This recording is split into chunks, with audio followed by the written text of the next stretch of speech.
നമസ്കാരം. National broadcasting ന്യൂസിന്റെ അപ്ഡേറ്റ്സിലേക്ക് ഏവർക്കും സ്വാഗതം. കോൺഗ്രസിനെതിരെ പരോക്ഷ വിമർശനവുമായി ശശി തരൂർ MP രംഗത്ത്.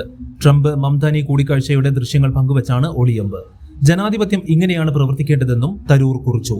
തെരഞ്ഞെടുപ്പുകളിൽ ആവേശത്തോടെ പോരാടുക, തെരഞ്ഞെടുപ്പ് കഴിഞ്ഞാൽ രാജ്യത്തിന്റെ പൊതു താൽപര്യങ്ങൾക്കായി പരസ്പരം സഹകരിക്കാൻ പഠിക്കുകയെന്നും കൂടാതെ ഇന്ത്യയിലും ഇത്തരത്തിൽ കാണാൻ താൻ ആഗ്രഹിക്കുന്നുവെന്നും തന്റെ പങ്ക് നിർവഹിക്കാൻ ശ്രമിക്കുന്നുവെന്നും തരൂർ കുറിച്ചു.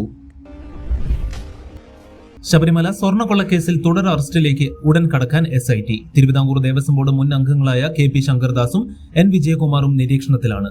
ഉണ്ണികൃഷ്ണൻ പോറ്റിയെ A പത്മകുമാറിന് പരിചയപ്പെടുത്തിയവരെ കേന്ദ്രീകരിച്ചും അന്വേഷണം നടക്കുന്നുണ്ട്. ഉണ്ണികൃഷ്ണൻ പോറ്റിയുമായി A പത്മകുമാറിന് റിയൽ എസ്റ്റേറ്റ് ഇടപാടുകളാണെന്നും സംശയമുണ്ട്. A പത്മകുമാറിന്റെ വീട്ടിൽ നിന്നും നിർണായക സാമ്പത്തിക രേഖകളും പിടിച്ചെടുത്തിട്ടുണ്ട്.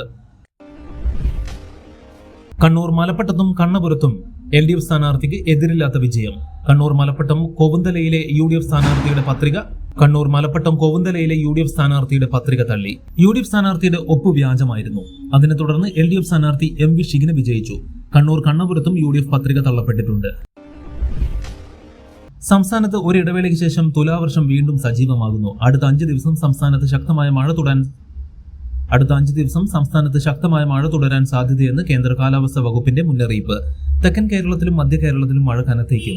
തിരുവനന്തപുരം, കൊല്ലം, പത്തനംതിട്ട, ആലപ്പുഴ, കോട്ടയം, എറണാകുളം, ഇടുക്കി ജില്ലകളിൽ ഇന്നും നാളെയും യെല്ലോ അലർട്ട് പ്രഖ്യാപിച്ചിട്ടുണ്ട്. ശബരിമല സ്വർണ്ണക്കൊള്ളക്കേസിൽ അയ്യപ്പൻ ആരെയും വിടില്ലെന്ന് കേന്ദ്രമന്ത്രി ജോർജ് കുര്യൻ. അറസ്റ്റിലായവരെല്ലാം നിരീശ്വരവാദികളാണെന്നും ആശയത്തിന്റെ അടിസ്ഥാനത്തിലാണ് പ്രവർത്തിക്കുന്നതെന്നും അറസ്റ്റിലാകുന്നവരെല്ലാം ചിരിച്ചു സന്തോഷിച്ചും പോകുന്നു, ആശയപരമായ ഡ്യൂട്ടി ചെയ്തതിന്റെ സന്തോഷമാണെന്ന് ജോർജ് കുര്യൻ പറഞ്ഞു. തെരുവ് നായ ആക്രമണത്തിൽ പരിക്കേൽക്കുന്നവർക്ക് നഷ്ടപരിഹാരം പ്രഖ്യാപിച്ച് കർണാടക സർക്കാർ. നായയുടെ കടിയേൽക്കുന്നവർക്ക് 3500 രൂപ വീതം നൽകും. മരണം സംഭവിക്കുന്നവരുടെ കുടുംബങ്ങൾക്കും പേവിഷബാധ ഏൽക്കുന്നവർക്കും 5 ലക്ഷം രൂപ വീതവും നൽകും. നഷ്ടപരിഹാരം വിതരണത്തിനായി പ്രത്യേക കമ്മിറ്റി രൂപീകരിക്കാനും തീരുമാനിച്ചു. കൂടുതൽ വാർത്തകൾക്ക് വേണ്ടി കേൾക്കൂ നാഷണൽ ബ്രോഡ്കാസ്റ്റിംഗ് ന്യൂസിന്റെ അപ്ഡേറ്റ്സ്.